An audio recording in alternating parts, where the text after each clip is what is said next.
Napalapit na rin sa isa't isa ang mga aktres na sina Bel Mariano at Kayla Estrada dahil sa kanilang laging trending series na Can't Buy Me Love. Sa pagtatapos ng kanilang serye, ano-ano naman kaya ang kanilang mamimiss sa isa't isa? Nasa frontline ng balitang yan, si Laila Pangilinan.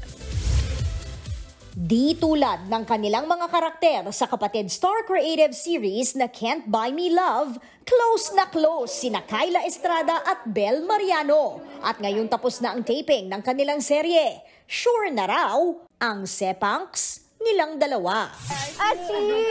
Mamamiss ko yun. We were so emotional. Yeah. Talagang you really felt the presence of everyone there. And sobrang napamahal ako sa kanila, parang pamilya. And sabi ko nga sa kanya, para ko siyang naging kapatid. Ang isang araw sa kanilang mamimiss, ang kanilang after-taping bonding na tinawag na rin nilang Shoes Night. So ang ginagawa namin is we go out, we eat, we bond, ganyan. Tapos ang saya kasi lahat game and everyone is just so excited to be around each other. Speaking of mamimiss, sigurado na raw na hahanap-hanapin nila ang kakulitan ng kanilang co-stars na sina Maurice Racal at Anthony Jennings, ang Snoreen. I myself am a fan of Snoreen. Ako rin. Ang cute nila. We are honestly so happy for them kasi talagang ang husay ng dalawang yun. Si Maurice and si Anthony.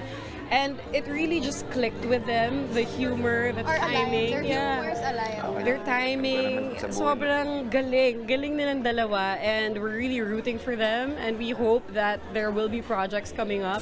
Sa lahat ng ito, super thankful naman ang mag-ATSI sa buhos ng suporta sa kanilang always trending na serye. Lahat ng platforms na pinapalabas ang Can't Buy Me Love, talagang ramdam mo yung pagmamahal nila. And thank you for loving our characters. Thank you for loving the story. I feel like we were all very emotional that day because talagang nagmamahalan kami, and I'm sure it was evident during our last MediaCon as well, na we all just couldn't stop talking about each other pretty much. Abangan ang kanilang priceless finale sa May 10 pagkatapos ng linlang, 9:30 p.m. dito sa TV5. Nagbabalita mula sa Frontline, Laila Pangilinan, News 5. Mga kapatid, ito po ang inyong K-Alaman Queen, Kalad Karen. Always remember na ang K-Alaman ay K-Yamanan. Kaya para sa latest showbiz news at dagdag impormasyon, mag-follow at mag-subscribe sa social media pages ng News 5. Okay?